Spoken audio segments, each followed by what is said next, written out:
Magic the Gathering. Magic, magic, magic, I'm so magic. Gathering magic.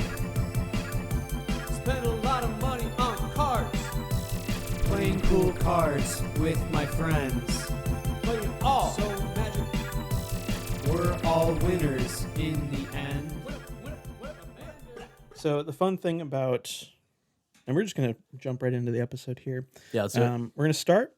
Luke got me a collector booster of Magic Infinity last time that I meant to open on episode. Yeah. And I didn't. So we had other stuff Yeah, going on. we were in the groove. We were in the zone. And so I went and got another one.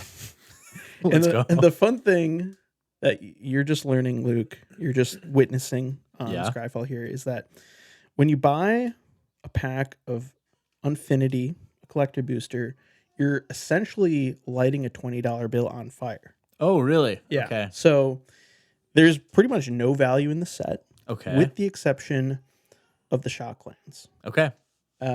So Interesting. So yeah. So we're just gonna jump right in. Well, let's hope we get one of those. Hopefully we get. Are they worth at least $20? Oh yeah, because they're all like special Galaxy art. Oh yeah. No, whatever. they're going for like $30. And if you get the Galaxy foil, it's $100 bill basically. Oh, okay. So this is straight up gambling, is what This you're is saying? 100% gambling.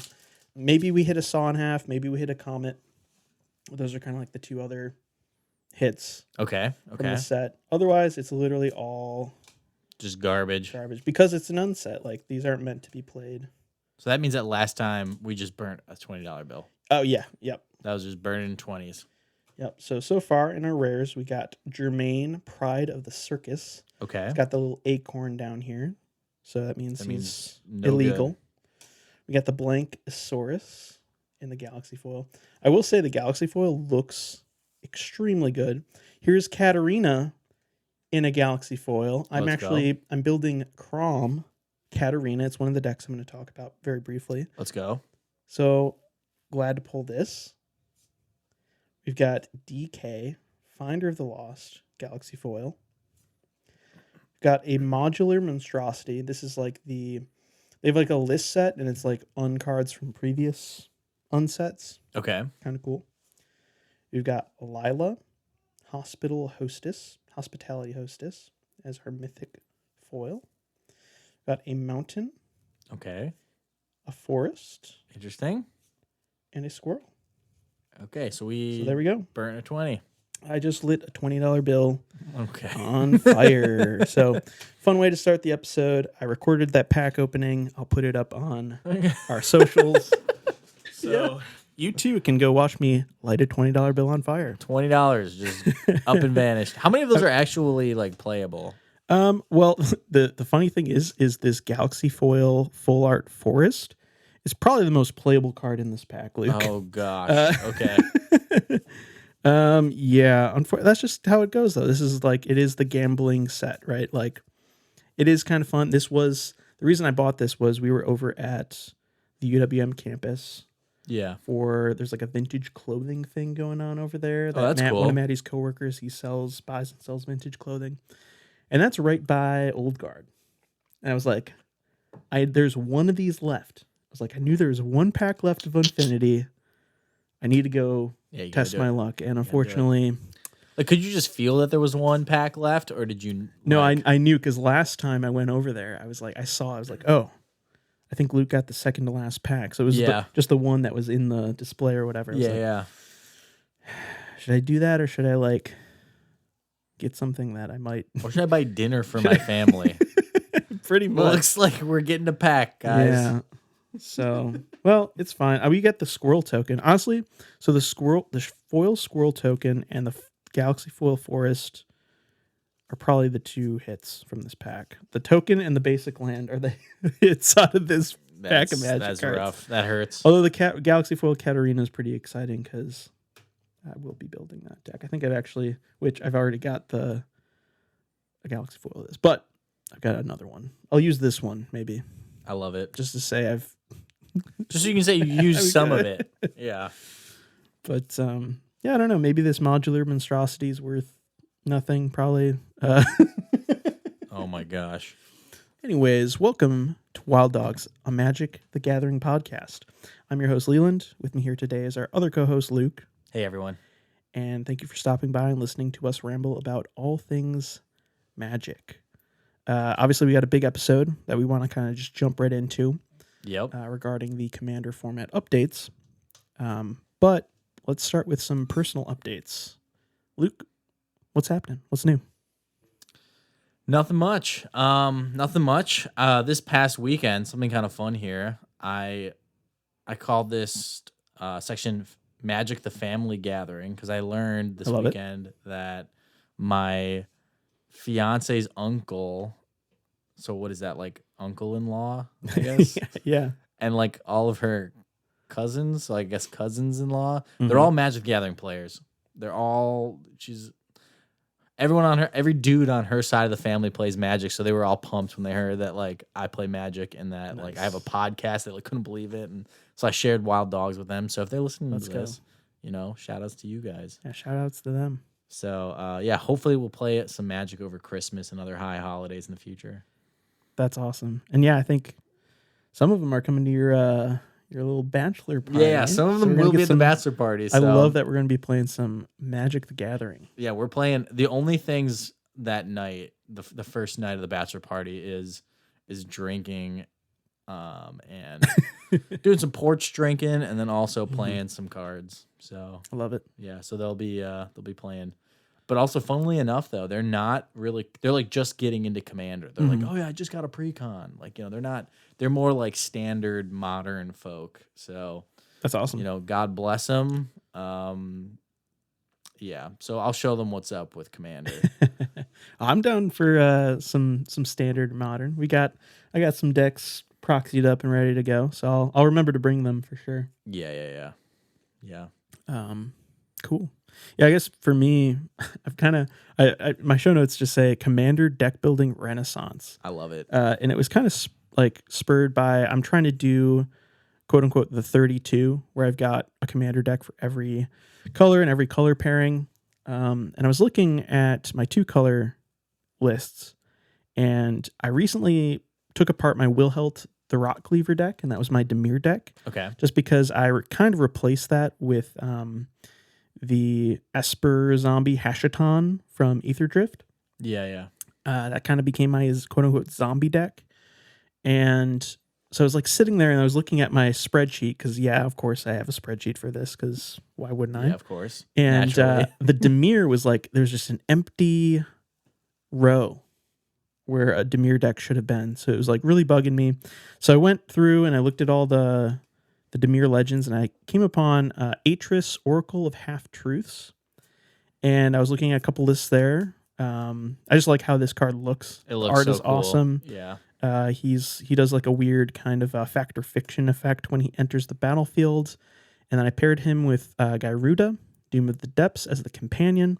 So every card in this deck is going to be CMC even, which is awesome and kind of unique. So it's like a mill fact or fiction type deck, and I've got some blink effects kind of built into it to flicker Atris to get more of his ETB triggers, while also milling with Gyruda, because that's an ETB mill trigger as well. So it's like, well, if both my commanders have ETB and it's mill stuff, we'll just do this like mill flicker deck. So that's kind of the vibe. And then that in building that, I pulled a bunch of cards from my collection for that. And then I started assessing the rest of my 32 list. Yeah. Okay. I was like, well, I'm taking apart my Gruul deck. I've got this Karlach Raised by Giants deck that I'm kind of done. I've done the thing with the deck a few times, and now I'm ready to move on to something else. And then I also pulled Felithar, Dawn of the Abzan, a new Abzan commander from Dragonstorm, Tarkir Dragonstorm. Okay. And initially this card is like really kind of, it's very basic. It's not that sexy, so to speak. Oh, okay. So Felithar is for a white, a black, and a green Abzan.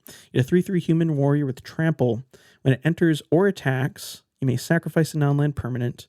When you do, put a +1/+1 counter on each creature you control. So it's kind of like pretty sexual to me. Yeah, It is kind of it's shaping simple up to but be good. Yeah, simple but good is a good way of putting this, because it's like having a Titan in your command zone because it's an ETB and attack trigger Yeah. that forces you to like. So it's going to be like a tokens deck, obviously, creature tokens because I'm going wide and also putting +1/+1 counters on all of them. Yeah. So I'm actually kind of excited about this. And so I've been like going through my collection. I'm going through my list of 32. And after all this like kind of craziness the last month, I'm now effectively building 12 new decks. Okay. Casual. And I'm just going to really quick fly through them all. I'm not going to Okay. really say much about them. I'm just going to say what they are. About half of them, I'm going to say about 6 of them will actually end up in paper almost immediately. Okay. And then the rest of the 6 will just be throughout 2025. Yeah. Honestly, let's be honest, this summer probably Fair enough. piecing them together. But so here are the 12, just really quick. So it's Atris and Gyruda is the Dimir deck. Felithar, the Abzan deck. There's also a new Teamer commander called Eshki from Dragonstorm. Kyodai is going to be my 5-color Kamigawa Dragon Gray Flicker deck. Yeah. Patrick Star, Why? because I picked one up for 50 cents. That And hurts. of course, I'm going to just put a bunch of jank in there. And Yeah. Okay. it's not going to be my like forever Rakdos deck, but And it's racked. The Rakdos slot is going to Patrick Star. no, my Rakdos slot is going to Magar, which we can talk about that deck at a different time. Okay. Which is actually, ironically, it's another Unfinity commander. Okay. But yeah, in the meantime, I'm going to have fun hanging out with Patrick Star in Magic the Gathering because he's in Fair Magic enough. the Gathering now. Gruul is going to be Samit. And then, Katarina, which I just opened up, is going to be paired with Crom for my Jeskai deck.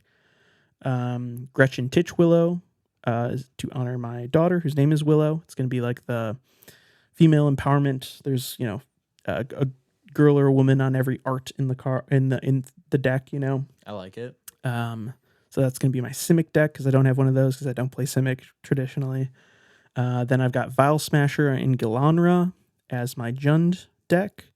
I'm doing Megatron that I just started today. Okay. And I'm kind of thinking that's going to be every card is going to be a Universes Beyond card in there. I feel like it has to. Kind of has to. Might have, Including your lands? including lands. Okay. That might be pricey. It's probably going to be really pricey, but Yeah. we're going to figure it out. If you think of the like Universes Beyond precons, those all come with a mana base, Okay. All right. So fair it enough. actually, it should be relatively budget. There's going to be probably some pretty pricey ones, but we'll see. That's just like I don't have a basically it's like my placeholder Mardu deck because Fair enough. whatever. Then I've got the Sultai Arisen precon that just came in, which is Teval. I've already got that put together. I upgraded it with about 15 cards, I think. I've got that list online. Played it last weekend. It's awesome. Super, super cool. And then my final project is Marisi. It's the Primal Genesis precon with Marisi at the helm. And then I'm just going to kind of upgrade that because it's like, I think it's from 2019, Commander 2019. Okay. So it's been like very quickly outclassed. I think the mana base is just, it's like, it literally costs like $3. It's like all tap lands. And it's like, Nice. I'm going to get some like, Great. I think I'm going to spend like maybe $20 on the mana base. Okay. So I actually really like budget mana bases for Commander is what I'm realizing. Okay. You don't need dual lands and fetches and whatever for casual Commander really. Yeah. Even though I love having them. Yeah. Like a lot of my decks have all that fancy schmancy land stuff going on. Turns out with like precons lately, they just print a ton of like the really good lands that are conditional, Yeah. or the pain lands or the check lands, I guess. So you don't have to spend a ton to have like a really high functioning 3-color mana base in Commander anymore, which is kind No. of cool. So yeah, what do you think? Those are my 12 decks that I'm working on.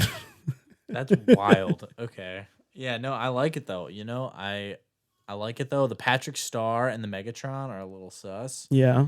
But I feel like if you make a Patrick Star deck, you got to go full Patrick Star. You know what I'm saying? You got to like Mhm. that should be your deck where everything is just like just universes beyond, just rage inducing. Yeah. That's the one where you have like the anime lady. Oh yeah, the Hatsune Miku.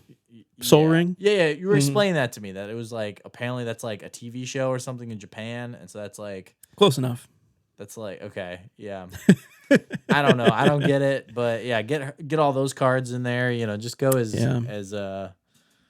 rage inducing as possible. I don't know. I think Patrick. I'm just gonna keep it really chill. I'll probably like budget build it. To be honest, it'll be like a $20 budget deck or whatever. Because I'm like, it's Patrick. It's not gonna be It's not my forever Rakdos deck. It's just like kind of a placeholder.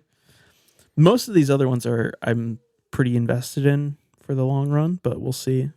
Also, wait, side tangent here. Speaking of Universes Beyond, did you see that announcement that they're making Universes Within versions? Oh my god! For the Magic the Gathering arena, which screams to me of like legal, like, oh yeah, we got the rights to those, to that artwork for paper, but not for like online. Right. Whoops, my bad. Yeah, and yeah, we we don't have to get into this. So totally threw a wrench in our current mindset. I've got a lot to say here, but we're going to jump into the Commander format update quickly here. But yeah, it's ridiculous. Really quickly, it's just absurd that because they've had Universes Beyond in Arena before, but they I don't know why the licensing got kind of funky here with standard legal sets. Yeah. I already despise Arena. Yep. Because of all the nonsense that is Arena, and now you're going to have, and think of the amount of effort that it's going to take building literally like hundreds of cards, these sets that are standard legal now that everyone is going to have to play, and they can't license them through a video game is probably the issue there. Yeah. So now what? You're going to have to hire a design team to universes within all these cards. So we've got a plan for 2. It's effectively going to be like 400 cards worth of names that we all have to think about. I don't know. I'm very off. I was already very off Arena. This is we're sealing the door. We're welding that door shut. Yeah. We're bricking it up. We're what is it? The Count of Monte whatever. Alardo. Montelago or whatever. Yeah, where they seal the guy in the wall. They brick him in. Yeah. Yeah. We're doing that to Arena.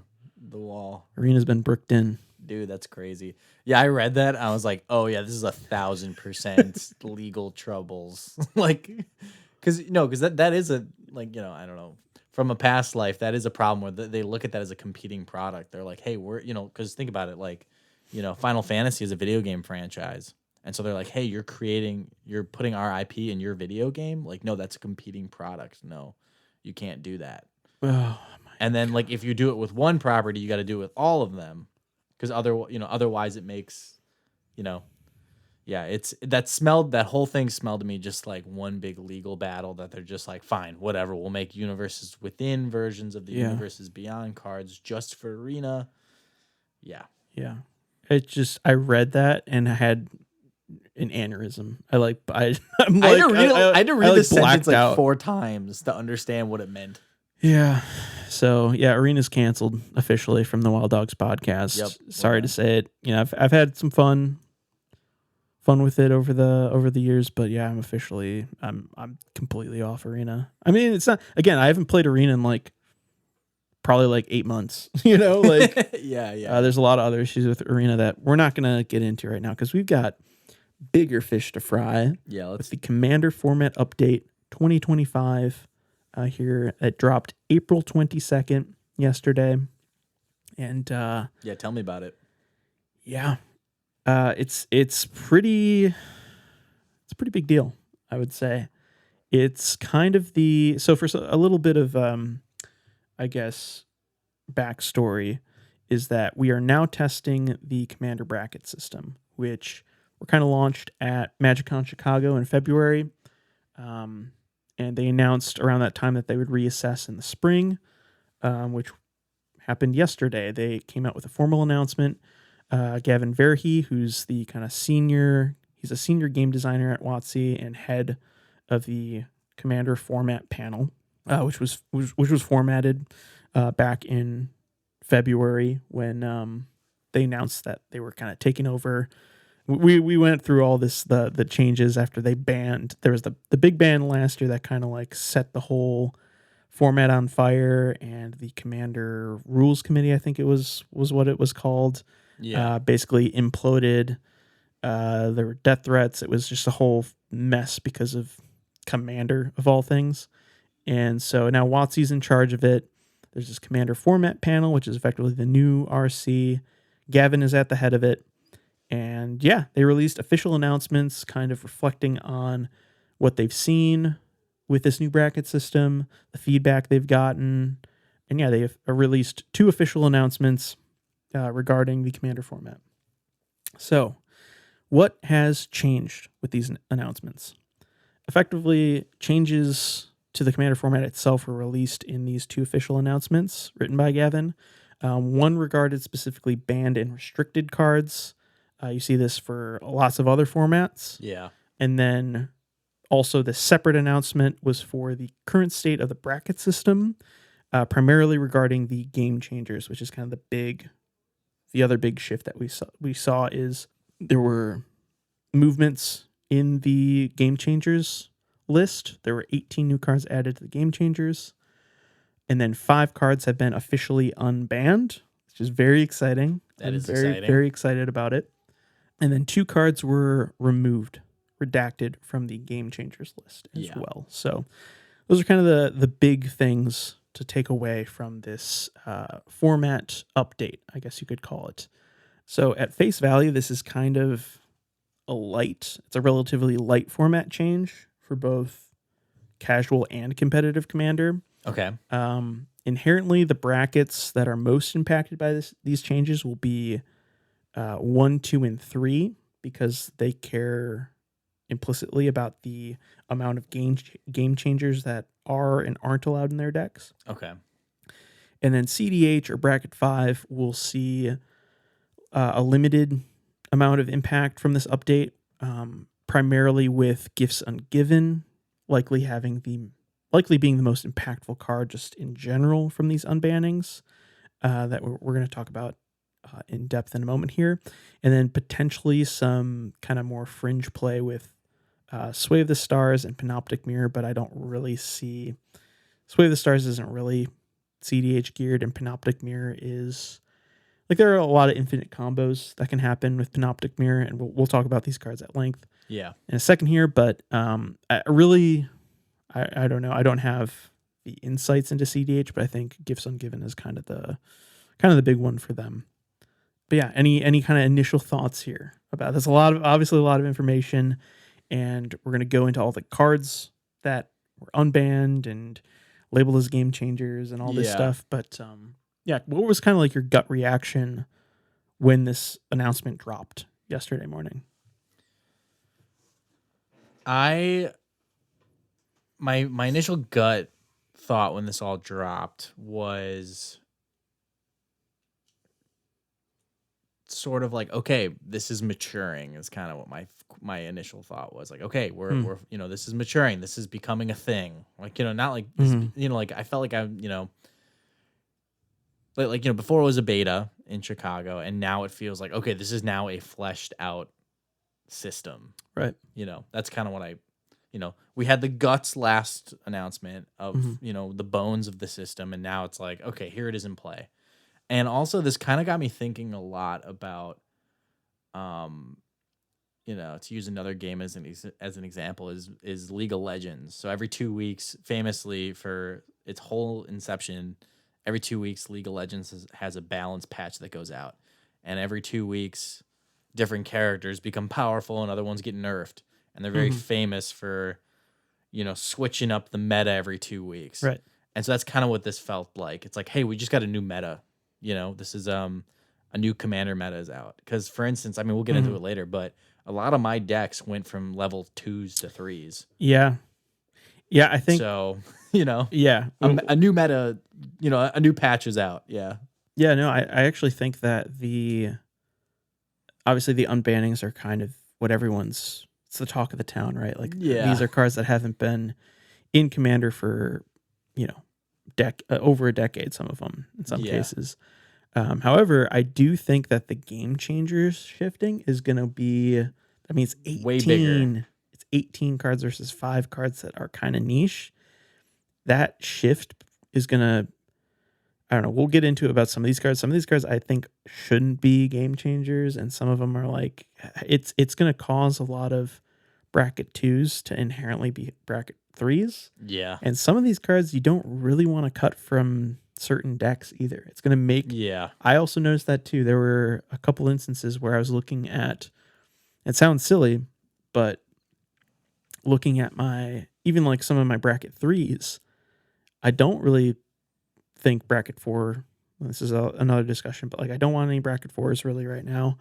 So my 3 game changers jumped to like 5 in some of those decks. And it's like, well, now what? Like, and honestly, like it's picking and choosing your game changers is a whole part of the deck building process. So it's like, it's a lot to consider. And it's a lot of change has just occurred. Yes. Jumping from 2s jumping to 3s and 3s jumping to 4s. And so, yeah, I think that is going to be the biggest part of the, how you put it with League, it's of the meta shift meta or whatever, shift. is more so going to be seen in the game changers than it is with these 5 relatively niche cards. Yeah, totally agree.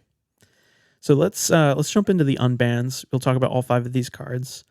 Gavin, in his article regarding the unbans, which I'll leave the links to both announcement articles in the episode description, so you guys can check them out if you haven't already. But he outlined the criteria for unbanning cards. Okay. Which I'm just going to go through the criteria, and it's kind of funny because a couple of these cards that were unbanned go very against the grain against all 3 of these points of criteria. So he left 3 points of criteria. A, cards that have some fond memories associated with them. B, cards that can contribute to positive play patterns, enjoyable decks, and or splashy moments. And C, cards that don't create runaway games or negative play patterns. So I hear all of that, and then I see braids on the list. yeah. And I'm like, but what? No one has fond Explain memories yourself. of braids. No one does. Negative play patterns. They do not. Braids actively doesn't contribute to positive. Braids' whole thing is negative play patterns. Okay, so I think we need to start with. Sorry, I jumped the gun there a little bit. So the 5 cards that were unbanned are Gifts Ungiven, Sway of the Stars, Braids Cobble Minion, Coalition Victory, and Panoptic Mirror. And I think we just need to jump in with braids. Yeah, we'll start there. We're going to start with braids because alphabetical order. Yeah. So braids, and I was going to read the justification and everything for each of these cards, but we'd be here forever. Yeah, we'll just talk about it. We're just going to talk about each of these cards. Again, I recommend going and checking out the articles. Gavin does a pretty good job of explaining the rationale of the committee with regards to these unbans and the bracket changes. So definitely go check those out for a more in-depth view into their perspective. We're just going to give our perspective on these unbans. We're going to read out all 5 of these unbans, and then we're going to quickly go through the new game changers and the couple game changers that are no longer with us. So so Braids Cobble Minion, unbanned. It is a 4-mana 2/2 legendary creature human minion. At the beginning of each player's upkeep, that player sacrifices an artifact, creature, or land. Yeah, it's just not great. Just doesn't feel good. Every turn, get rid of something. Right. I mean, especially in the command zone, I think that's the biggest issue with this card is that it's probably already not fun in the 99, but having it in your command zone, I think is where this gets a little hairy. Yeah. And Braids has a lot of hair. That's her name. That's her thing. Yeah. But yeah, it's just, think of it this way. It's like Swamp, Lotus Petal, Dark Ritual, Braids turn 1, also have an Ornithopter, also have a Bitter Blossom. Good luck, have fun.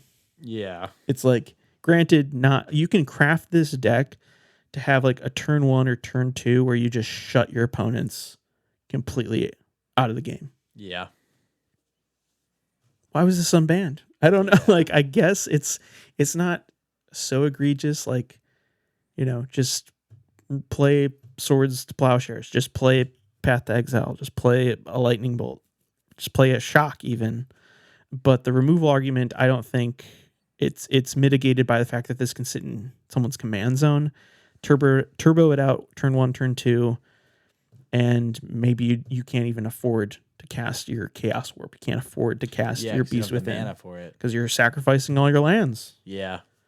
I guess like you could see like from their point of view, they're probably like, well, I mean, like Braids is all is mono black, so they can't counterspell it if you just Right. But the funny thing about black is black does have counterspells. It's got like Imp's Mischief. It's got, I guess, more deflecting, but black has a couple counterspells, and also I don't think black cares that much if this gets removed because it's also got crazy ramp. Like I don't know. This plus if Lotus Jewel Lotus gets a ban, I don't know. Again, we're not going to talk about we're not going to speculate on other unbans or whatever, but I think Braids is a type of commander where it's just going to keep getting worse and worse. Like as card quality gets higher and higher, removal really hasn't like it's all like a lot of commander removals like 2 or 3 mana, and like I guess you can make that happen with Braids, but it's either you have your Swords to Plowshares or it's game over, kind of. You know what I mean? Like you're playing your red deck, you have your Lightning Bolt or it's game over, kind of. You're playing your green deck, it's game over. Yeah. So I don't know. I just don't know how. It's funny that they set a criteria, and I guess maybe they're leaning really heavily into the nostalgia and this cards that have some fond memories associated with them. Yeah. But even then, who has any good memories of playing with this card? Yeah, I don't know any hardcore Braids fans out there. I started to build this deck today, and I was it made me depressed. I was like, I can't bring this. I can't in good conscience bring this to a commander table. I can't do people like this. Yeah. But yeah, real quick want to say I did some ban speculation. Ooh, leading into the bans. I bought not all, but like a ton. I want to say about like 15 to 20 cards that were on the ban list. Okay. And I missed on Panoptic Mirror, but I had all 4 of these other ones. So I effectively spent $6, and now they're all. I mean, granted, these prices will trickle down a little bit, but you made some money. All these $2 cards turned into $20 cards overnight. So yeah, they did. And my Sway of the Stars is signed by Randy Gallegos. Got it signed in MagicCon Chicago. I love it. So that was like my biggest brain move, was buying a Sway of the Stars and then bringing it with me to Chicago to get it signed. Because I knew deep down it was going to get unbanned. Yeah, you did. So yeah, you did. Nice work. But yeah, we're going in alphabetical order with these unbans. Do you have anything else to say about Braids before we move on? No, I think I've said my piece. Yeah, not happy about it. It's just weird. Like, this is such like a weird selection. I think they're obviously they're being hyper conservative with this being their first set of unbans as this new committee with this new bracket system. They didn't want to shake things up and be like, yeah, we're banning Ristic Study right away. No, that'll be next patch. That'll be, and that's the other thing. They're not banning anything until 2026. That's what they announced as well. So okay. Yeah, we're stuck with this list for a while. We'll see how it goes. And the Game Changers will still be on like this kind of quarterly review for the bracket system. So we will probably still see some change there. But as far as bans and unbans go, we're locked in till 2026. So this is the season 1 patch, guys. Yeah. So everyone make your Braids decks now. Before Braids gets naturally banned again next year. Perfect. I doubt that'll happen, but people will be mad if you play this card. So maybe don't. I don't know. I hate it. Next up is Coalition Victory. This is a card that probably should have been unbanned a while ago, but yeah, I don't think it's that bad. I don't know. It's a card that wins you the game on the spot. So Coalition Victory is a 3, a white, a blue, a black, a red, and a green. So it's 3 in Wooburg, an 8 mana sorcery that reads, you win the game if you control a land of each basic land type and a creature of each color. So, I don't know. It's not that egregious in that it's 8 mana for a sorcery again. Yeah. Super high cost, and I mean it's really easy to achieve in a 5 mana deck. You're playing all the good dual lands, you're playing a few triomes, like you're gonna hit that first condition. And then if you can build a board of a creature of each color, they're obviously like your commander counts towards all of that. Like if you can pull that off and then cast this turn 6 or 7, like congrats, I guess. I don't know. Like, yeah. To me, this isn't a very exciting card, but it's also not. This makes sense to be in the game changers. Like this makes sense even not in the game changers to me. Yeah. I think just the line "you win the game" makes it so. It's scary. Because because right now as it stands, your mana base, like you can play dual lands and triomes, those are not considered game changers. So meeting these conditions is actually pretty easy if you really think about it. Like it's literally just get 5 lands into play and cast your commander and then cast this. So you do have to do a little bit of work to do this, right? But I don't know. It's not that bad. Right? Yeah, I put that on the list of like, oh, that was banned? Oh, weird. Like, Yeah. I didn't think it was that bad. Right. I don't know. So yeah, and like also, in response of casting this, you could like play any destruction card and that's you true. break their thing or counter it. Like it's not, I don't think it's that bad. Yeah. No, I mean this is basically, hey, this goes on the stack. Everyone use your single target removal on my commander right now. So Yep. I don't know. I think it's a fair unban, and I probably won't play this card, but I have it. But it's cool looking. Yeah. It is sweet. I do love this art from Eric Peterson. Next up is the card everyone is freaking the heck out about right now. Gifts Ungiven. It's a 3 and a blue, 4 mana instant. Search your library for up to 4 cards with different names and reveal them. Target opponent chooses 2 of those cards. Put the chosen cards into your graveyard, the rest into your hand, and then shuffle your library. So it's similar to an intuition, which is, we're going to talk about intuition later. This kind of fact or fiction style effect. Yeah. It's just the fact that it's tutoring cards. It's basically 4 mana tutor 4 cards. And a lot of people, like there are combos with Gifts Ungiven. You can like basically the 4 cards you tutor, it doesn't matter what they put into your graveyard. You just get the 4 cards that win you the game. Like you get I don't know, like let's say it's 2 methods of recursion, some sort of like food chain and like a combo and squee or something like that. And it's literally just like, hey, it doesn't matter where you put any of these cards, which cards you pick. I just like get these cards and probably win the game. So that's where people are like kind of like, hey, let's pump the brakes on this a little bit. This is another extremely powerful tutor. Yeah.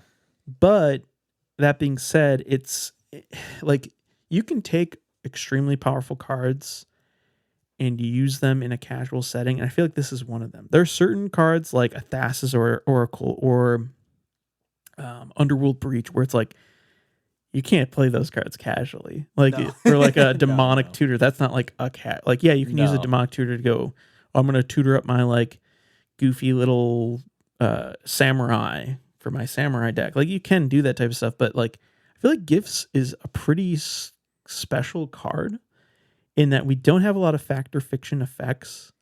And I think they're very fun. They're like, they add to the political. It's like, hey, Luke, we really need to like take down Jacob over here. Jacob's about to pop off, right? So I'm going to tutor with my Gifts Ungiven.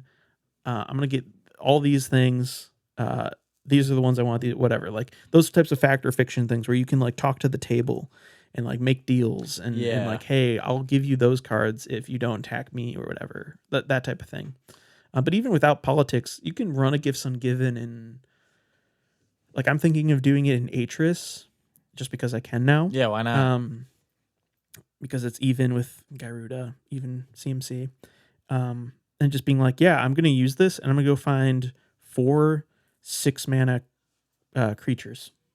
And I'm not going to find. I'm just going to look through my deck until the first 4 6-mana creatures I hit, and I'm going to have you pick what goes in the bin. Yeah. They're interesting ways of playing this card. Is basically what I'm trying to say. I just thought of it as a different form of fact or fiction. Like I didn't, I never thought to be like, oh, I'm gonna tutor for my 4 winning game pieces and all. Like I never thought. I just thought it was just kind of like a goofy, like, all right, we need this right now. Leland, help me out. Right. That's kind of where my mind went with this.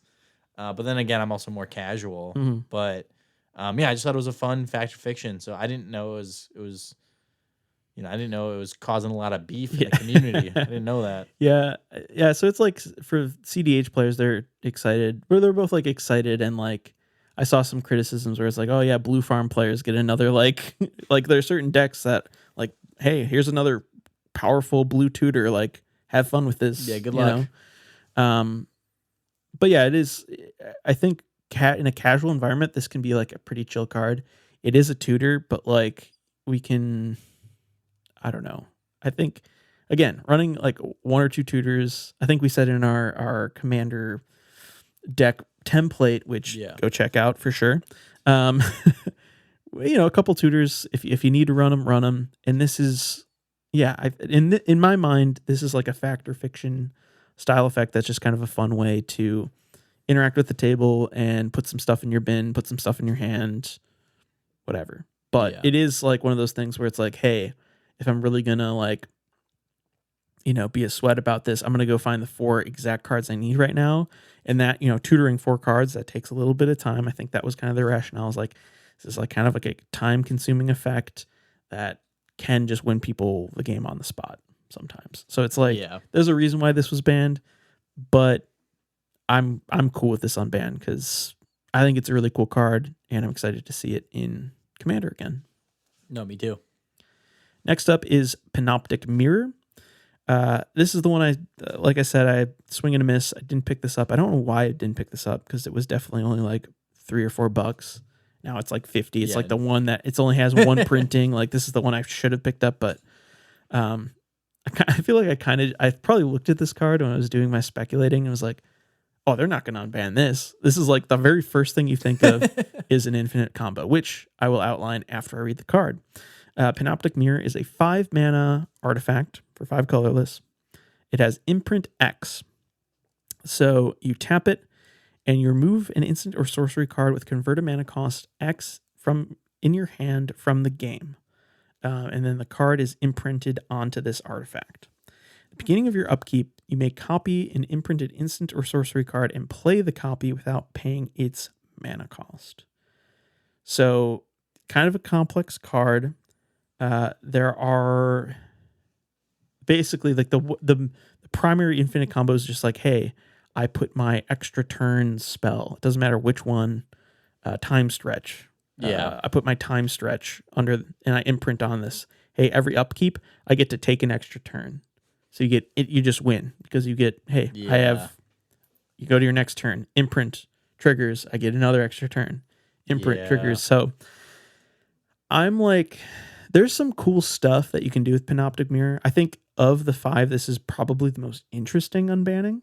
Yeah. Because you can do funky stuff with it that isn't just, hey, I take infinite turns. Like it could be something as simple as like, oh, I imprint a Cultivate or I imprint a Rampant Growth. And hey, guess what? You just get like, you're just ramping every turn. Like that's no big seems deal. Pretty strong.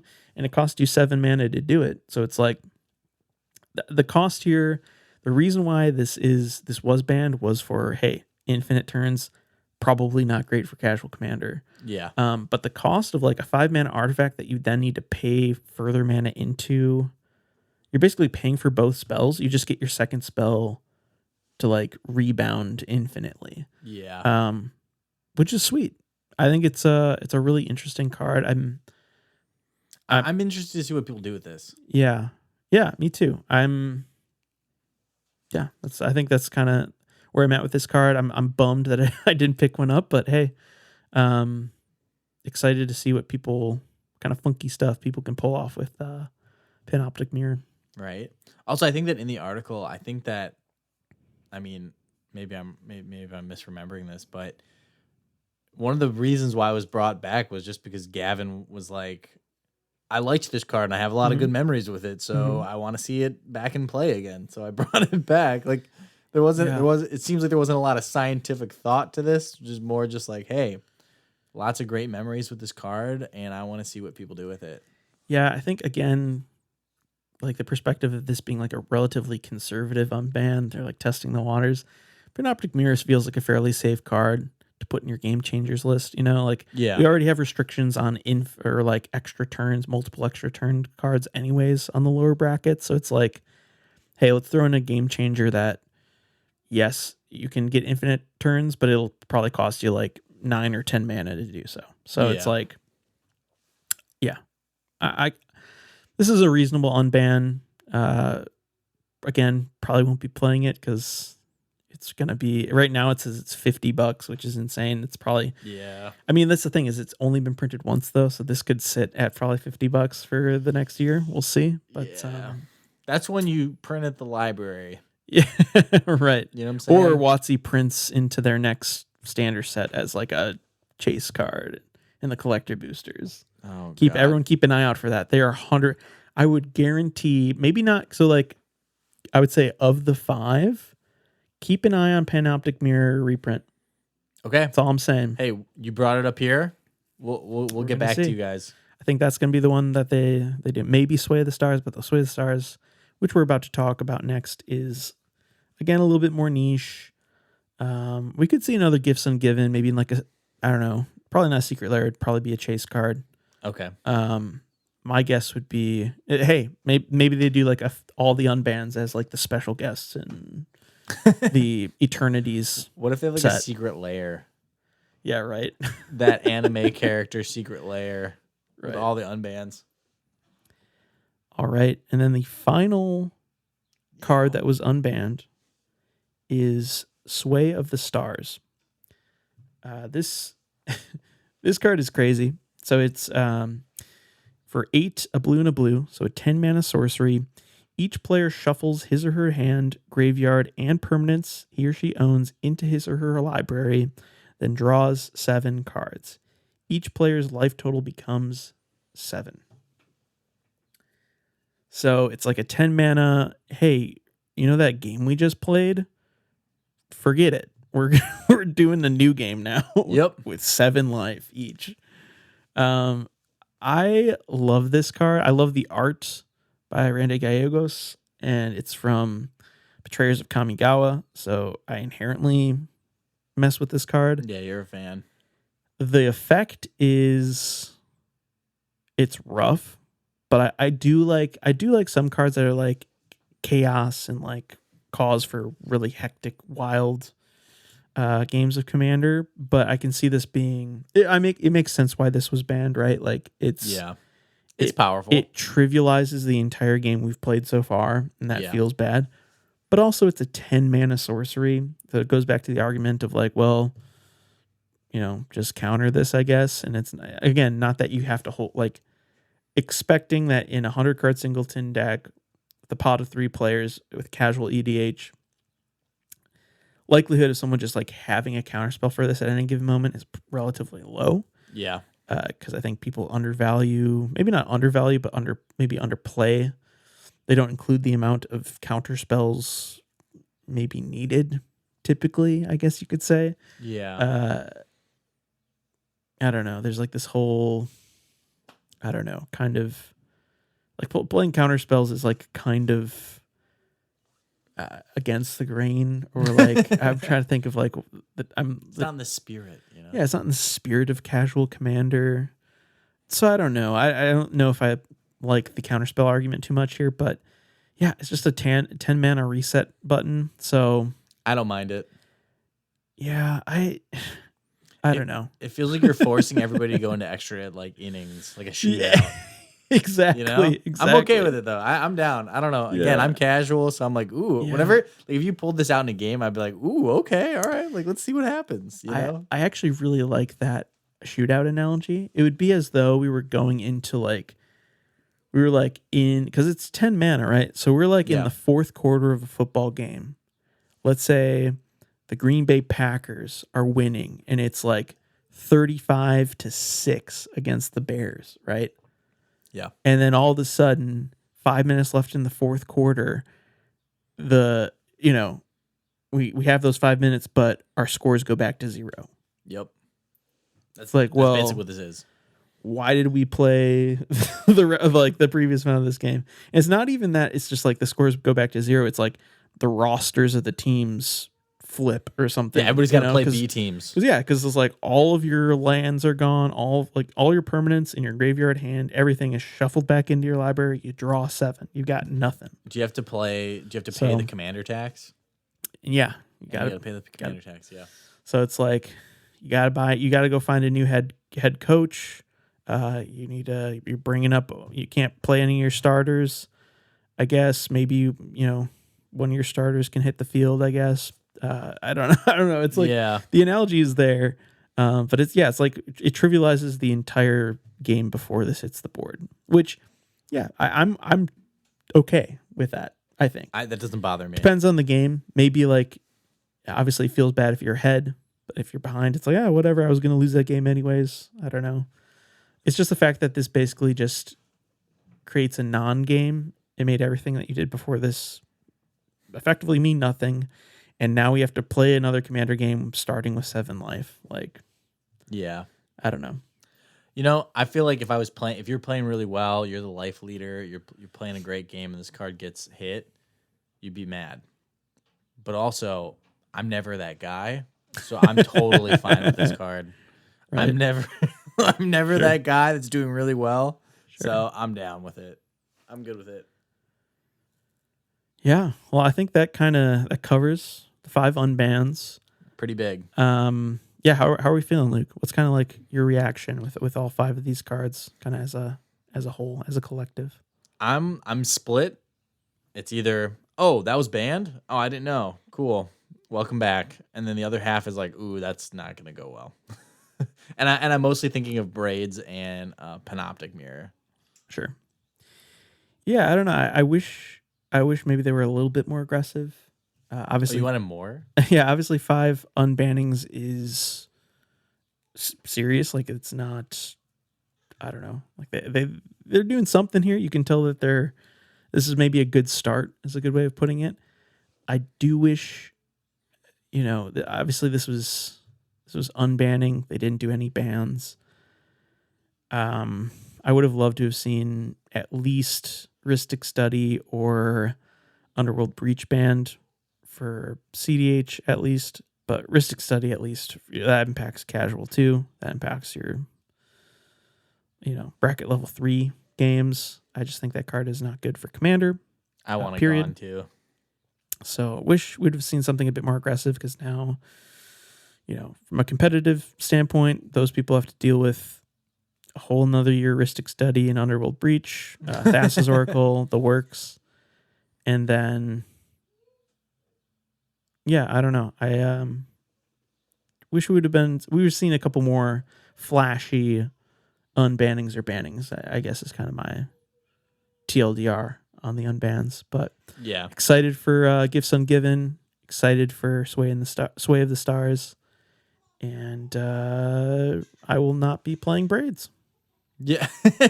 I'll tell you this, I will never put braids in the deck. No. I don't, because I like you guys. Yeah, right?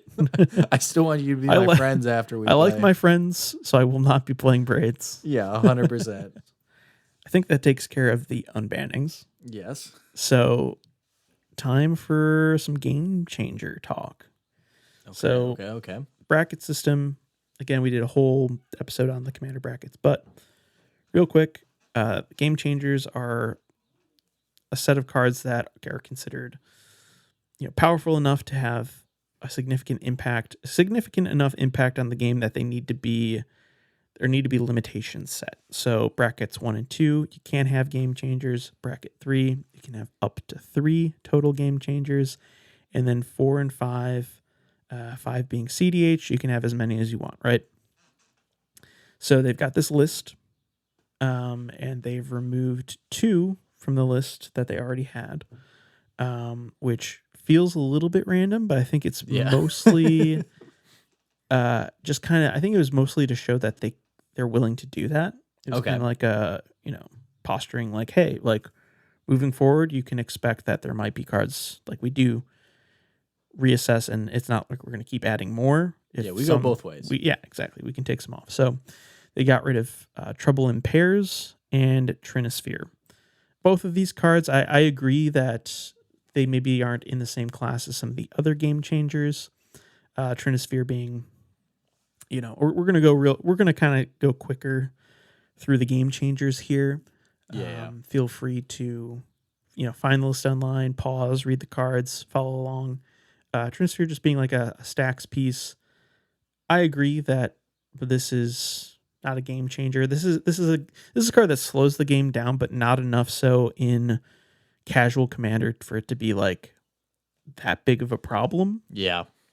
Like, yes, to me, this, you can kind of look at this like a rest in peace, where that, like, if you're a graveyard player, like, oh, rest in peace hits the table, that sucks, but just deal with it. Like, it's very niche. Same thing with Trinisphere for like maybe Spellslinger or Storm decks, I guess, because Trinisphere basically makes everything cost 3 mana.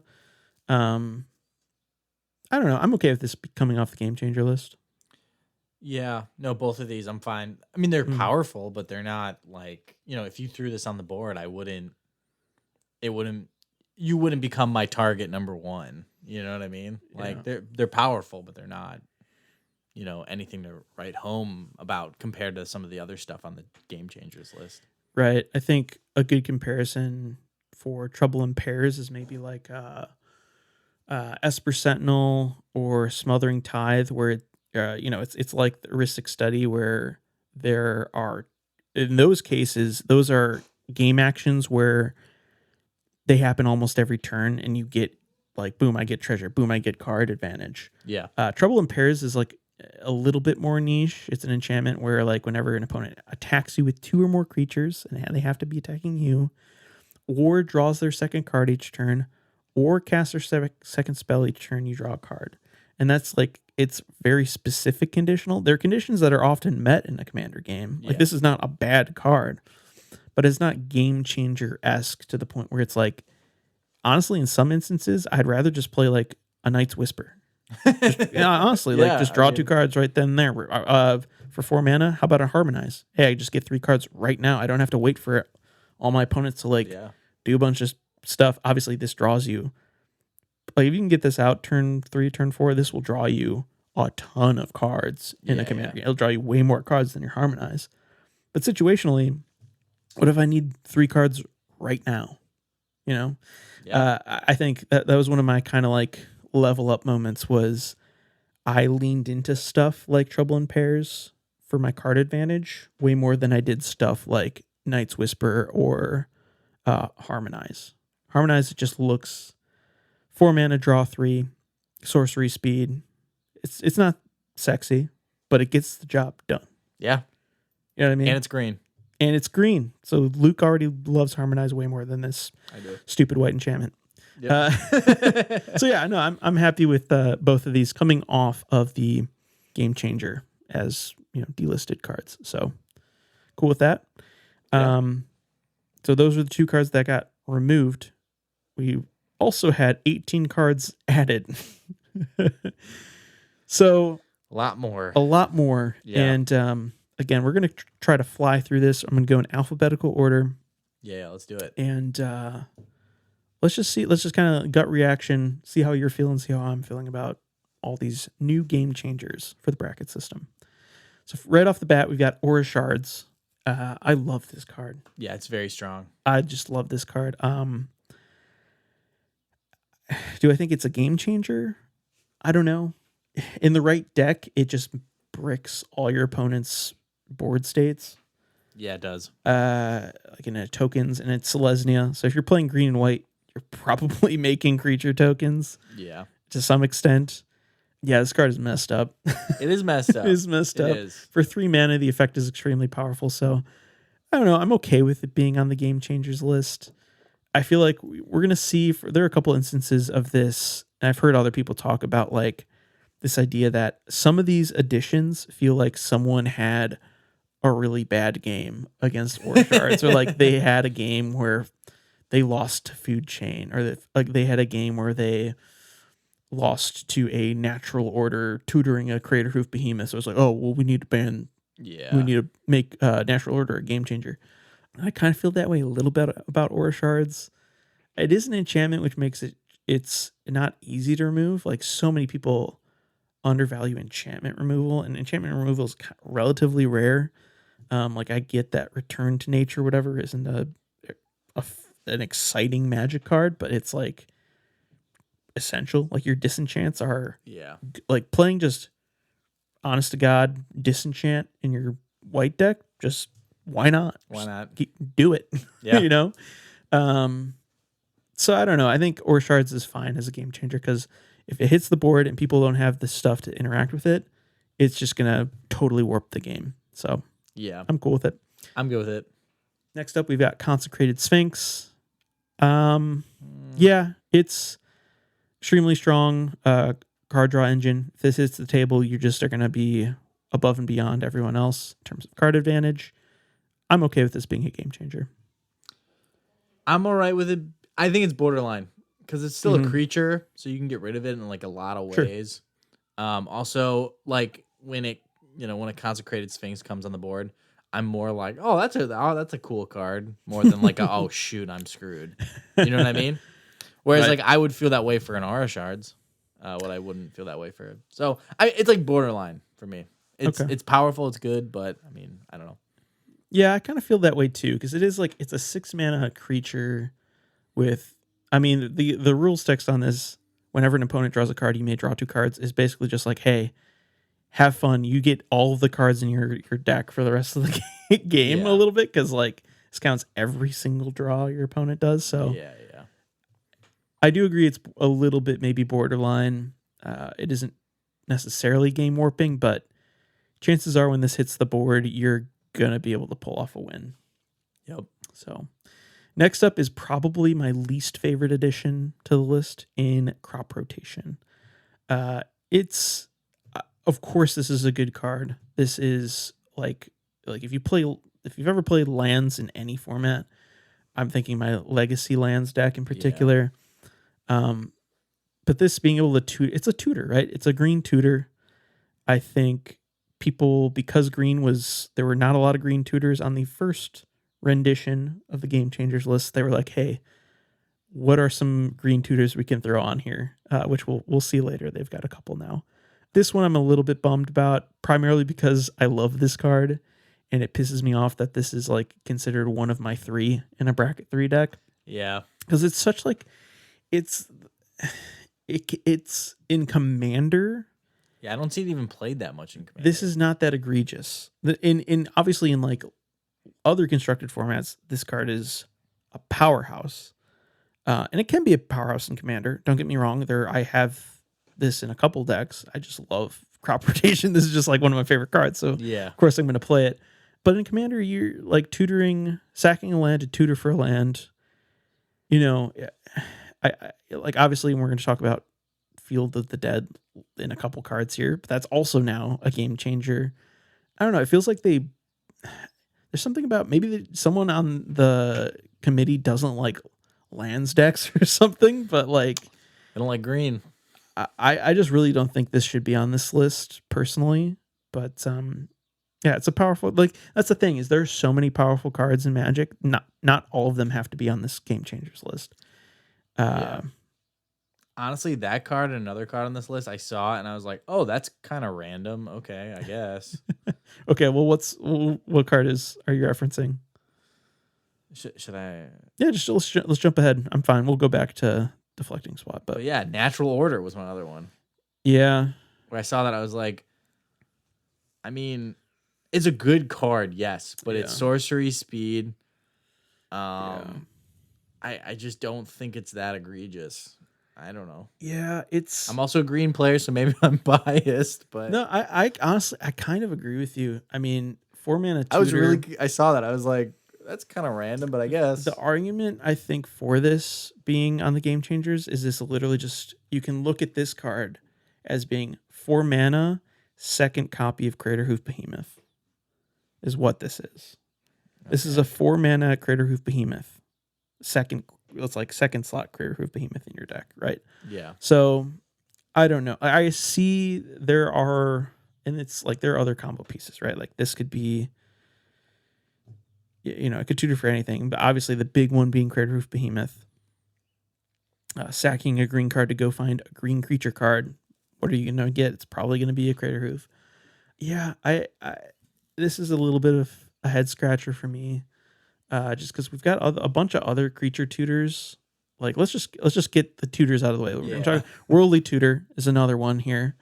This one should be a game changer, right? I agree. 1 mana. This is a 1 mana Crater Hoof. Granted, you have to like then cast it, but like this is a 1 mana second copy of Crater Hoof Behemoth. But it's 1 mana of, hey, I can win the game next turn, but I don't have my Crater Hoof. Guess what? I can go find that card. It can be any card. It doesn't have to be a green creature. It can be, 1 mana, go find any creature in your library. Go get it. So this for sure is a game changer. I'm not upset to see this here at all. Natural Order, I feel like is, again, it's the case of like someone lost to this card and was like, oh, it's a game changer. Get rid of it. It is, again, extremely powerful. But there are a bunch of powerful Magic cards out there. Yeah, and I wouldn't put that on the level of like looking at this list, like Orcish Bowmaster. Yeah, and like consider that's way more powerful. Yeah, and some of the other cards on the game changers list, like a Demonic Tutor, or a Ristic Study, like is Natural Order really on that level? I don't know. I personally don't see it. So jumping back to Deflecting Swat. Not a fan. Not a fan of this one being in the game changers. Oh, really? List. Yeah.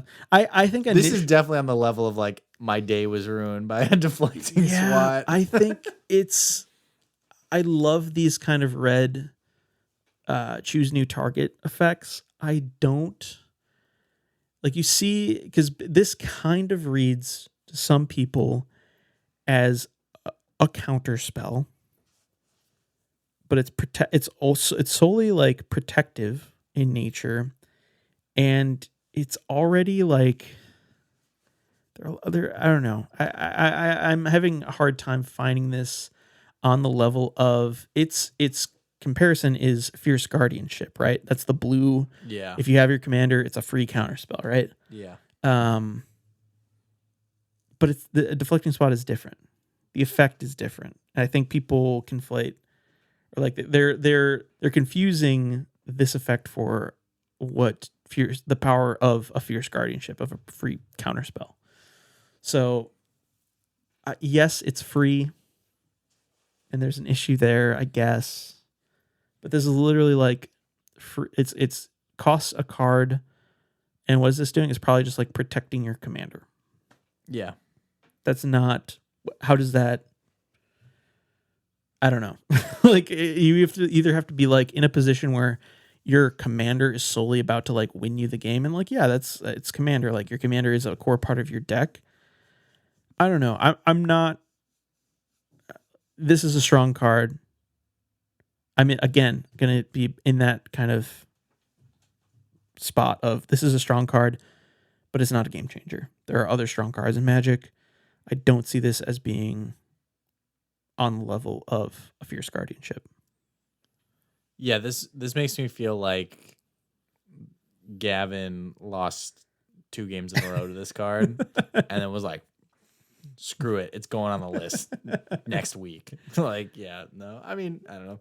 It's powerful, it's good, but yeah, I see what you mean. I get you. Yeah, no, again, strong card. Don't know if it's a game changer.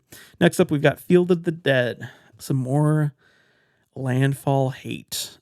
I do understand that this is literally just, it's a land card that has stapled to it, hey, landfall, get a 2/2 zombie. Like, that is messed up. Yeah. This card is messed up in Commander. Because, yeah, you're going to be able to meet that condition of having 7 or more lands with different names very easily in Commander, especially in a landfall lands matter deck. Yeah. You're basically, you maybe have like 4 basics, maybe. Also, it's colorless, so it can go in any deck. That's potentially. I haven't lost to it, so it's fine. I haven't seen this card pop off in a game before, but I can see how it would. So I don't know. It's borderline. Next up, we've got Food Chain. Some people think that this is. This is my card where it's like I've seen Taylor in his casual bracket 2 deck go infinite with Food Chain. So I'm like, yeah, no. Yeah, no. That's not a bracket 2 card. Food Chain. Listen, the thing about Food Chain is this is built for combo. You can build this for casual. In most cases, it's not. It's not. Yeah, this. I feel like this is on the list because it's like an advanced Magic card. Like you got to be in the know. Like, you know what I mean? Like some guy that's a year into playing Magic would never look at that and think I can go infinite with it. Right. You know. Right. So I think it's a more mature Magic card. So I think that's probably why it's on the list. But. Yeah, I don't know. I'm like, oh, this is a little bit on the fence, but I'm okay with it being a game changer. Next up, Gamble. They were like, red. I think that's probably also why Deflecting SWAT is on. Red only has 4 cards that are in the game changers. I mean, they're like this looks. The metrics are bad. We gotta like, boost sales. They're like, oh man, red. Yes, red is the worst color in Commander, but man, can't be only 2 cards bad. Yeah. Gamble, I just love this card. It's great. You could put this in a pre-con and I'd be like, oh heck yeah. You know what I mean? Like it's in a pre-con. You could. I mean, you wouldn't. Like this is definitely not pre-con like level Magic. Maybe that's like a good like thought exercise though with the approach to the game changers is like Gamble. I would never put like I personally could put it in like bracket 1, bracket 2, but then would I be able to give that bracket 2 deck to a new player? Kind of to your point of like new player, they cast Gamble. They're like, well, what am I supposed to go find in my library? You know what I mean? I guess. Yeah, that's like any tutor. You know, they just most don't know what to do. Which is what I'm fine with. Like a lot of these 1-mana tutors being considered game changers. I don't think a Gamble is on the level of a demonic tutor or an imp seal or a worldly tutor for that matter, because it's like it can be just like an entomb. It can entomb the card you need, but yeah, sometimes that's okay. But yeah, I don't know. I'm on another card that I'm on the fence with it being a game changer. Yeah, I could see that. I could also see though a new player looking at Deflecting SWAT and thinking that it was awesome, and they would get that right away. Yeah, but I think the new player perspective on like what's good and isn't good isn't necessarily the best gauge for what should be a game changer, right? No, definitely. No, but I'm just saying, like going back to the Food Chain card, where I'm like, I feel like that's more on the list because advanced Magic players know how to make it busted. Sure. Versus like what the actual mechanic is on the card. Sure. But yeah, no, I see you though with Gamble. Yeah, it's a 1-mana tutor in a different color. All the other colors are on the list. Add it. Yeah, and it can lead to, explosive plays, which I think that's the whole bit of the game changers, right? Is like putting you in a like these cards should categorically put your deck in a better position to win the game, right? Yeah. I think Gamble generally will do that. If you're resolving a Gamble, it's going to go find you a card that will advance your game state to a point where you're getting closer to winning the game, if not winning the game that turn. True. So I'm okay with this being a game changer. Next up, we have Humility. I love this card. I think it's probably awful for Commander. No one's ever done that to me, but it would be apparently it's only $40. Before this had to have been more expensive. But I still, like how you're like it was only $40. Well, yeah, it's $40. Okay, so it's $40. It's an enchantment that's not that bad. It's an enchantment that makes each creature lose all of its abilities, and it becomes that's a 1/1. 2 packs of Infinity. I know. I should have just bought half a Humility. Yeah, this card's probably just bad for Commander. It doesn't need to be banned because what is it? This I feel like banned means this card is like so broken that I don't know. It either totally ruins a game or it just totally wins you the game or like puts you in a position far above everyone else if you play the card. This is a card that's just like it sets you back too, right? It's symmetrical. It's a symmetrical effect. So all your creatures as well. Granted, you can build your deck to like, love humility, I guess, or work with this card. But yeah, I'm cool with it being a game changer. This card's probably not good for casual bracket 2 decks. Like bringing this to a bracket 2 table, forget about it. This is awful. Yeah, everyone would be mad at you. Yeah, I think that's probably the best way of looking at it. Is like, would you play this in a bracket 2 deck? If the answer is no, it's a game changer. Add it to the list, boys. Intuition. I thought this was banned. Yeah. I know it isn't banned, but this 100% should have been a game changer. Anyways, I think they kind of, again, it was their beta test. They couldn't get everything. Like there were tons of cards that people suggested. Oh, how did you not get Intuition? Like this was definitely on my list of like, this is basically just, this is almost better Gifts Ungiven. It's not quite because you're tutoring 3. Opponent chooses 1. You get that singular card, and the other 2 go to your graveyard. So it's like a little bit more tricky. But like Intuition piles are just they're almost one and the same with Gifts piles. So yeah, this card should have been a game changer. Agreed. Next up, we've got Mishra's Workshop. Yep, this should have been a game changer. Yep, 100%. If you're playing an artifact deck, Mishra's Workshop is that's in Zabaz. Messed up. You got a Mishra's Workshop in Zabaz? Not a real one. Whoa. What do you think? I made a money over here? No. I got a fake one. Well, okay, I did, but now I'm probably going to take it out because right. Zabaz got bumped up to the next bracket. Got to bring him down a peg. Bring him back to, is he bracket 4? No, he's bracket 3. But he got bumped to a 4? Or do you want him bracket 2? I want him to be bracket 2. Oh, yeah, I see. Yeah. Dang. Next up, we have Narset, Parter of Veils.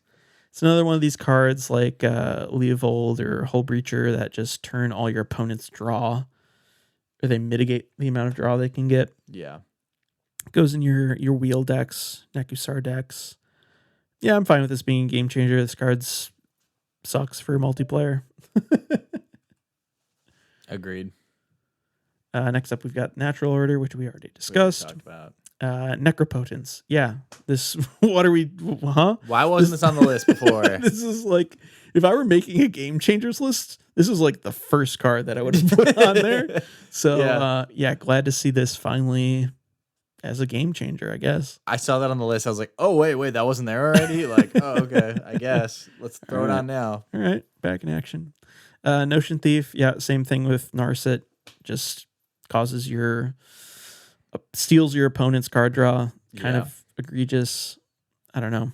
It's an okay card. Again, it annoys everyone. Just run removal, but I don't know. I'm okay with it being a game changer. Orcish Bowmasters. Yeah. Again, that wasn't on the list already. Should have been on the list to start with. I think it's a little less. It's not even a little less scary. And what do you think the universes within Arena version of this card will be? Well, I think they've already. Well, so the thing, okay, sorry, I'm derailing. They've already got. This is already in Arena. It is. Yeah. Okay. So Lord of the Rings, they were okayed for. So all of Lord of the Rings is on Arena.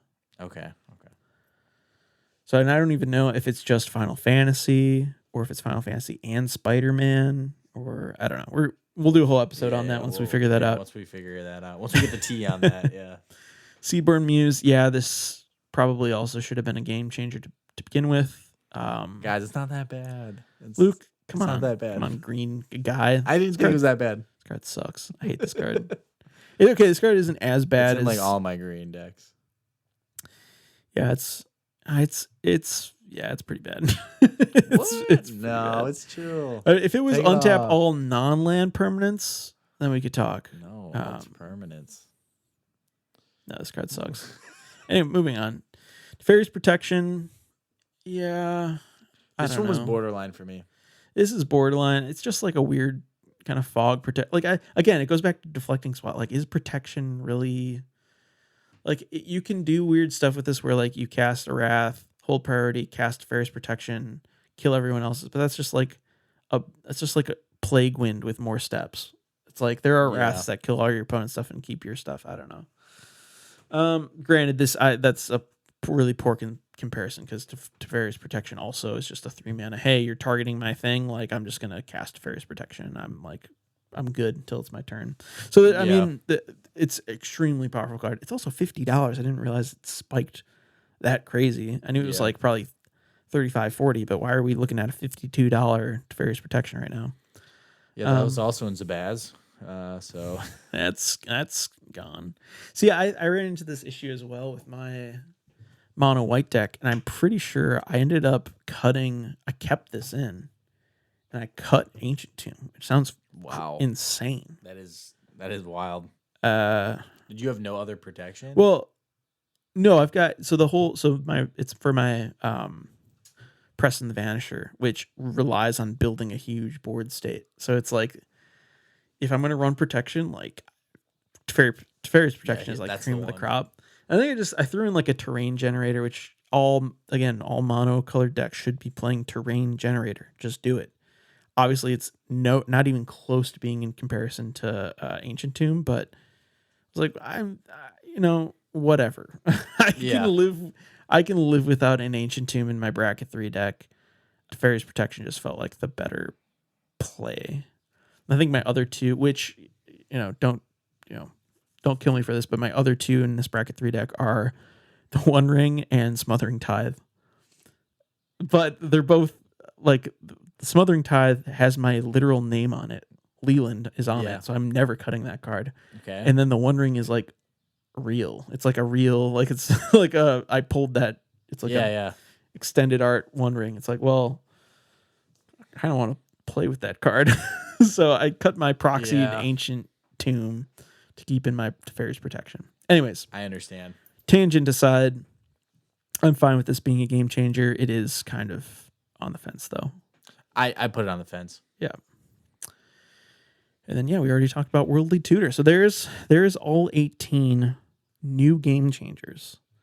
Looking at the new list, the new additions, plus the ones we had before, how are you feeling right now, Luke, about our game changers in the bracket system? Overall, I'm feeling good about it. I can tell too that they put in a lot of thought and a lot of effort into this list and into kind of the future of Commander. And I know that people were on the fence. They're like, oh man, now Wizards owns Commander and like all this stuff. But I mean, if this is the quality of changes that they're going to keep doing moving forward, I think we should all kind of eat our hat a little bit, I was really impressed by what they did here. And I'm excited. I'm excited. Yeah. So this will be like the patch for this year, and then next year there'll be a new patch, and other cards will get removed and added and unbanned. And so I don't know. It's keeping the format alive. I'm excited. It's breathing new air into the format. I'm excited.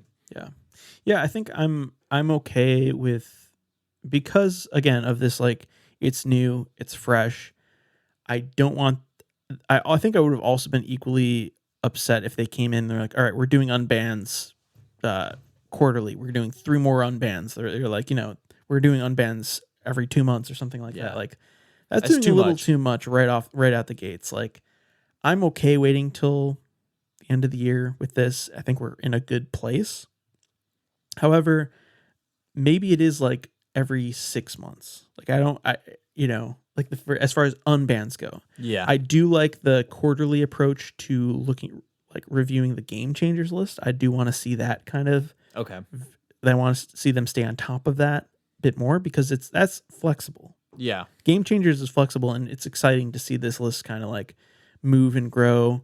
I'm a little concerned by seeing stuff again, like crop rotation, natural order, even like humility. Like, I don't want this to be so bogged down that like every single quote unquote good card ends up in this list. I do think that them delisting Trinisphere and Trouble in Pairs does show that they're willing to accept that they've maybe made a mistake and remove some stuff. Yeah. I don't want to see this list grow that much more, though. Okay. I'd like to see them kind of go through cycles, add stuff, take stuff out, see how it goes. But I think I don't want to see this list become just like every good card in Magic. Yeah. And it doesn't necessarily feel that way, but seeing a couple of these, it's like a little, like there are a little bit of red flags, but I think I agree with you in general. This is like a net positive. Yeah. I think so far Wizards and the new committee are showing that they're being responsible with this format. Yeah. And yeah, I'm excited to see how this year goes. Excited to see how the Game Changers continues to evolve. And yeah, we'll see what happens to future unbans in 2026. I'm definitely gonna continue buying banned Magic cards, Commander cards. I think that's how I'm putting my kids through college. Yeah, right? Yeah, I like it. I kind of briefly went over this, but plans for the future. Again, they're reevaluating the brackets in MagicCon Vegas, which is in June 20th to the 22nd. So we will be seeing the Game Changer list probably change in about 2 months, which that's cool. Fine. Totally cool. I also think that, having this revolve around the MagicCon cycle, like after each event, they're able to pull from players there, and like I kind of like that could be part of the cycle. It's like, hey, there's a MagicCon, we'll then reevaluate the brackets after feedback and how it goes at the event.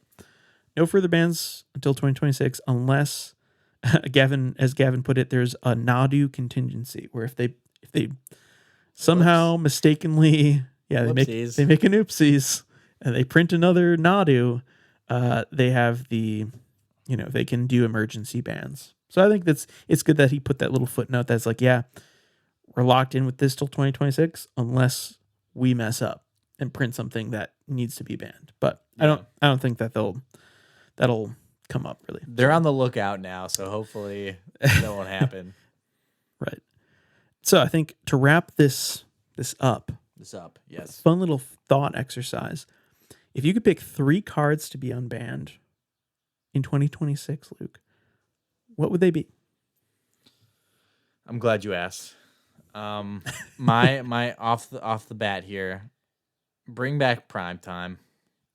I want Primetime back in Commander. Yes, sir. I want him in the 99. I'm ready to rock. Bring back Primetime. Another one too, which I know we've talked about, but Gristlebrand. I would make that deck the day. I will make that deck the day it's unbanned. I love that because he'll be my commander. See, that's cool. And actually, when you said that, I immediately started brewing up Gristlebrand as a commander, but I deleted it because I was like, this is Luke's thing. I also agree. I love Gristlebrand so much. Yeah. I want him in the 99. You want him as the commander. I want him as commander. I want him in the 99. Deal. Anyways, continue. And then my last, I've said this so many times on the show, guys. Bring back Tinker, please. No, Give the people Tinker. This is what we want. Absolutely not. No, this is what we're asking for. This is what we want. Bring back Tinker. It is such a great card. I would love that so much, but it's never Bring her back. It's never gonna happen. But man, it'd be so crazy. Tinker's not even allowed in Legacy, right? It's not allowed in anything. It is such a messed up Magic card. No, it's great. It's fine. I mean, I would love it. I would absolutely love to play some Tinker. So you said Primeval Titan, Gristlebrand, Tinker are your 3. Yes. I could see Primetime and Gristlebrand becoming game changers. Yeah. I'd be cool with that. Tinker, I think, is permabanned. Unfortunately, I hate to break it to you. Ooh, that hurts. So your Tinker is my Flash. Okay. That's like I would love to see Flash, but there's no way they ever bring Flash back. Yeah. So my 3, I just wrote, please let me build Tin Fins in Commander. Meaning the 2 big ones for that are missing are Gristlebrand and Emrakul. So Okay. Those are my first two. And then Flash. Flash is my third one because I feel like, you picked. I saw that I had mine and then Flash, and then you had your two big creatures and then Tinker. So it's like we feel we're pretty balanced in our views. I agree. It's also like two that could potentially be unbanned, and then one that is for sure never being unbanned. Yes, 100%. Yeah. But yeah, that's the Commander format update, April 2025 in a nutshell. It's got me excited about Commander. I'm going to continue building towards my 32, and now I've got a bunch of new things to consider with the new game changers and the 5 unbanned cards. Yeah. 100%. All right, let's close her off with a Scryfall random spirit creature of the week. Let's do it. Oh my gosh. Okay, side note. I just got 2 different mountains. What? Back to back. In random. That's so crazy. I have maybe the ugliest card I've ever seen in my life. Is what I got. It's actually one of my favorite cards. Okay. I did not realize there was a secret lair that came out 2 years ago. Oh, I hate that. It is officially my least favorite looking Magic card that I've ever seen. It is the Sen triplets, which were originally printed in Alara Reborn. This card looks amazing. The Greg Staple art with the cool. modern border, Alara with this it's an artifact. So it's got the gray with the gold with the Esper with this art. Oh my god, this is like one of the best looking Magic cards. Chef's kiss. And they took Sen triplets, which I'll get to the rules text in a second here, and they made a secret lair. No hate to Tomorrowland, but also hate to this artist, Tomorrowland. I'll hate. They made this it's black and white collage that looks like a band poster for your local hardcore cover band for the pub down the road. And I think that's the secret lair because this literally says doors open at 8 p.m. No cover in the top right. It looks like just like a band So it's poster. literally, this is just bad band poster, the card. And they took what was one of the best looking, I sound like such an old head right now. It's like they took one of the best, one of the best looking modern border cards we've ever seen, and they butchered it. Yeah, right. This is really upsetting. Anyways, send triplets. I'm actually going to click down to the Alara Reborn one so I can so you can read it. not be fuming mad. So send triplets for 2, a white, a blue, and a black. So Esper, 5 mana, legendary artifact creature, human wizard is a 3/3. The beginning of your upkeep, choose target opponent. This turn, that player can't cast spells or activate abilities and plays with their hand revealed. You may play lands and cast spells from that player's hand. Kind of sweet. Basically, Pretty good. just like, hey, what's yours is mine. I like that. Yeah, I just love it. This is such a great card. The flavor text is, they are the masters of your mind. I like that. I like So, that. I like yeah, that. definitely pick this card up. Just don't pick up the secret lair one. Anyways, what's your spirit creature of the week, Luke? I got Lorithos the Tidemaker, Ooh. which is for 3 blue and 5 colorless. It says whenever Lorithos the Tidemaker attacks, you may pay 8. If you do, untap up to 8 target permanents. Those target permanents don't untap during their controller's next untap step. It's an 8/8 octopus, and its flavor text says when Lorithos emerges from the deep water realm, the tides bow to his will, and the coastline covers in his presence or cowers in his presence. This is one cool octopus. It's cool. I would make that.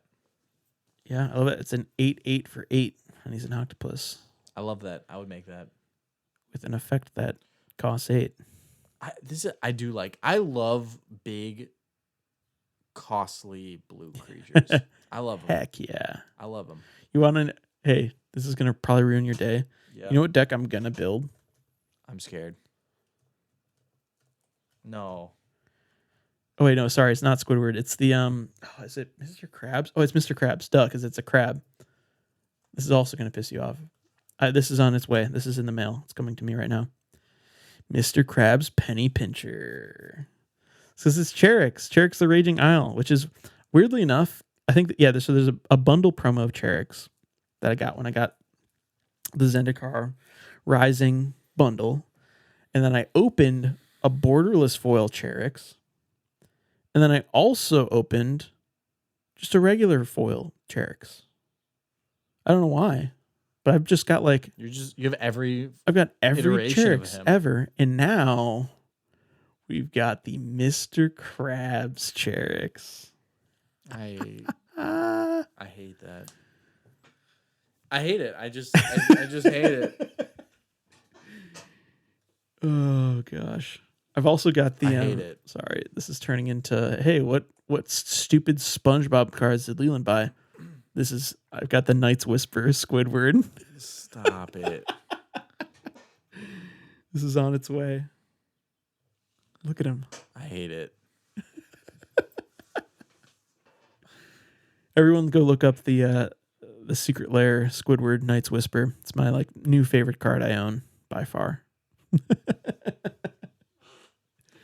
Did they make a Gary the Snail card? Oh yeah, there's a Gary. Did they? Yeah, Gary the Snail, he's mono Toxrill. black. What? Oh, he's no. Dimir. Oh, he's Dimir. Dimir. Dude, this is a really good reprint, actually. Toxrill needed one. It's like a $30 card. This card is awful. So this not only this deals with slime counters, so it's a unique counter that goes on everyone else's creature. How much fun is that in Commander? Oh, it's each end step. It's not just my end step. Oh, it's the end of your turn. Let me put a little slime counter on each of your creatures. 20 creatures later, next person's turn. Oh, it's the end of your turn. It's time for the slime counter step. Here you go. I hate it. Yeah, this card's awful for multiplayer. It's so strong. It's so cool. Like the original Toxrill is badass looking. Actually, I opened this. This was one of the first cards I opened when I was getting into Magic, and I was like, "That's awesome. What is this? Magic is about slug horrors? This is crazy." It is. Little did you know it is. Little did I know it is. Also, it's funny to me that the Gary the Snail printing is the cheapest. Yeah, I mean, I guess it makes sense. Although I will say, over time, like these are gonna skyrocket in value. So pick them up for cheap. You think they are? No. Okay, they probably will. I mean, unfortunately, they're collector items. Like, so this is like not the perfect analogy, and we'll get to the outro here quick. Bear with us, folks. Yeah.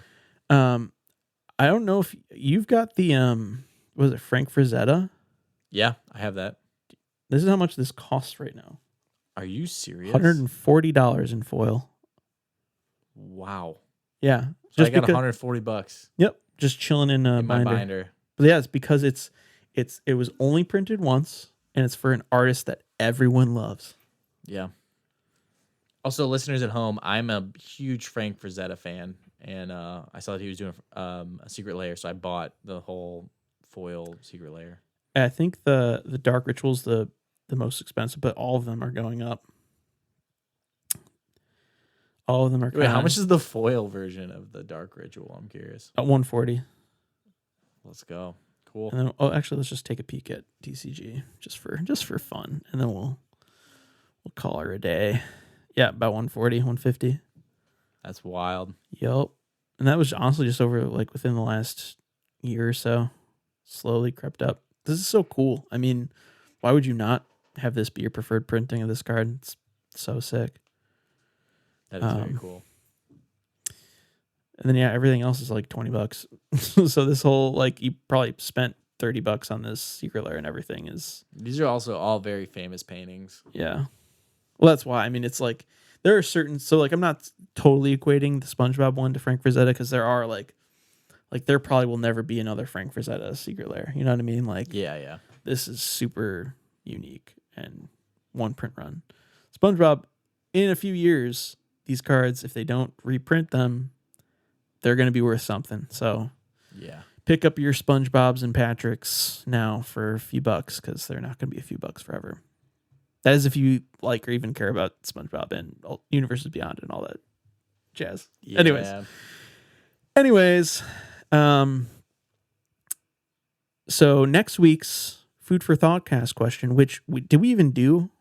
I don't think we did. We skipped. No, I think we skipped it by accident. Oh my God. Okay. We'll do it now. We're going to do it now. So I will. Yeah, we're doing it now.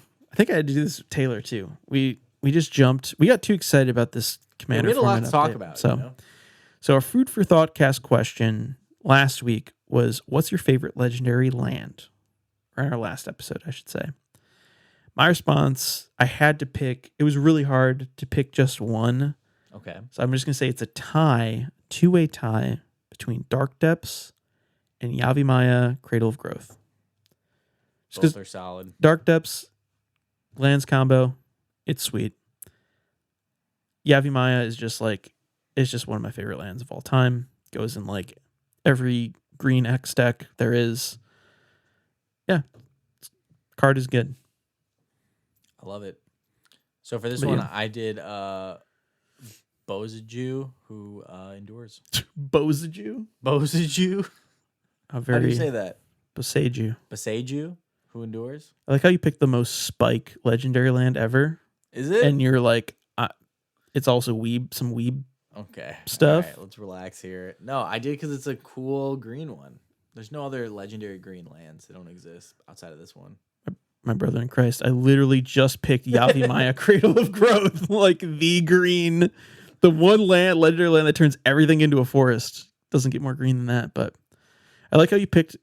I mean, I'm mostly joking. This is like the strongest green legendary It's land. so good. By a lot. Yeah, we need a. But I just love that you picked the Spike Weeb land. I want one that's like, listen, I want like a secret layer of this card where instead of like a little weeb tree, it's like I want like I hope we get like with the Spider-Man set, I hope we get like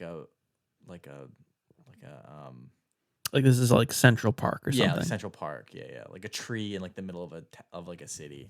That'd be sick, actually. You know? Yeah, like Central Park or yeah, I think that'd be cool. I dig it. Yeah. I dig it. So yeah. So those are our responses to last episode's Food for Thoughtcast question. Next episode's question, which we will respond to hopefully in our upkeep if we phase remember at the beginning of the episode, potentially, is what card would you add to the ban list in 2026? Great question. I got to think about it. Listen to the next episode to hear our answers. Feel free to leave your answers to this question in the comments below. Also, feel free to connect with us over on X or Instagram at WildDogsPod. And if you'd like to sponsor the show, please reach out to us via email at wilddogspodcast@gmail.com. Finally, thanks to Johnny Bartlett for creating the intro and outro music. Until next time, Wild Dogs out. Thanks, everyone. Magic the Gathering.